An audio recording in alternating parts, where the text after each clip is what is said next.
بسم اللہ الرحمن الرحیم۔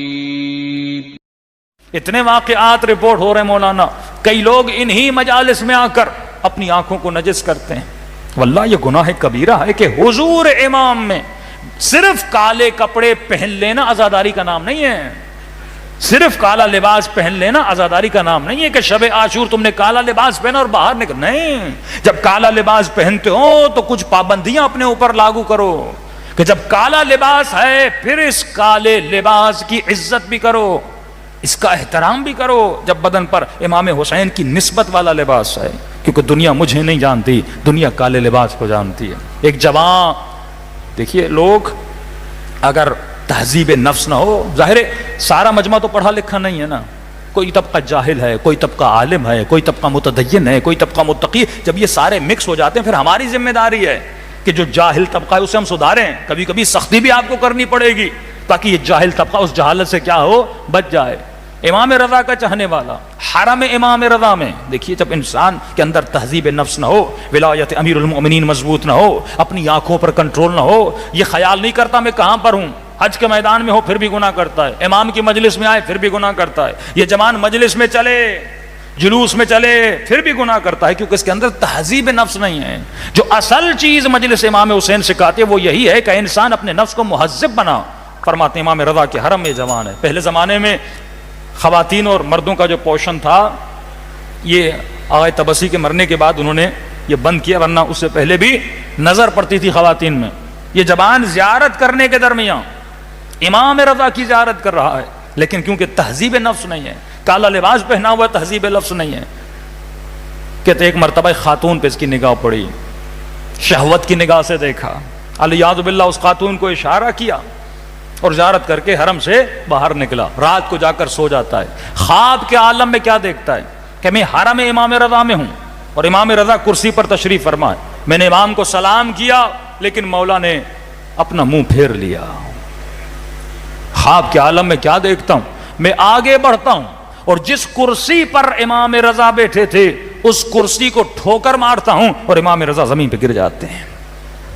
کیسا ایک مرتبہ آنکھیں کھولیں، روتا ہوا پریشانی کے عالم میں، چاہنے والا مولا کا، عاشق مولا، کہتا میں نے زندگی میں تصور نہیں کیا تھا کہ کبھی میں اپنے امام کی ایسی توہین کروں گا، تو میں نے خواب میں امام کی توہین کیوں کی؟ پریشانی کے عالم میں روتا ہوا 3-4 دن گزر گئے، رو رہا ہوں، ارے میں تو جہنمی بن گیا، ارے میں نے تو بڑا عجیب کام کر دیا، میں نے خواب کے عالم میں اپنے امام کی اتنی بڑی توہین کر دی۔ ایک مرتبہ بہت بڑے آیت اللہ سے جا کے ملے، قبلہ میری پریشانی کو دور کریے، میں نے عجیب سا خواب دیکھا ہے۔ کہ کیا دیکھا ہے؟ قبلہ خواب میں امام کو سلام کرتا ہوں لیکن کیا ہے، امام اپنا چہرہ پھیر لیتے ہیں، پھر میں آگے بڑھتا ہوں، جس کرسی پر میرا آقا بیٹھا ہوا تھا میں نے اس کرسی کو ٹھوکر ماری، امام رضا زمین پہ گر گئے۔ اس آیت اللہ نے کہا یہ بتا تو امام کی جب زیارت پہ گیا تھا تو نے کوئی خطا تو نہیں کی تھی، تو نے کوئی گناہ تو نہیں کیا تھا؟ کہاں قبلہ، ایک خطا کی تھی، جب میں گیا تھا تو ان آنکھوں سے آنکھوں کو نجس کیا تھا اور ایک نامحرم خاتون کو دیکھا تھا اور ایک مسکراہٹ ایک نامحرم خاتون کی طرف دیکھ کے میں نے مسکرایا تھا۔ فرمایا بس امام تجھے بتانا چاہتے ہیں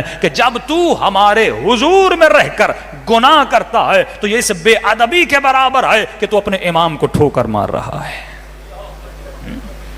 بے ادبی صرف شمر کی بے ادبی نہیں ہے کہ اس نے 4 سالہ بچی کو تماچے مارے، سیدانیوں کی چادریں چھینی، وہ بے ادب تھا، حضور امام میں امام کی بے ادبی کر رہا تھا۔ اور یہ تیرا عقیدہ ہے، کسی اور مکتب کا عقیدہ نہیں ہے۔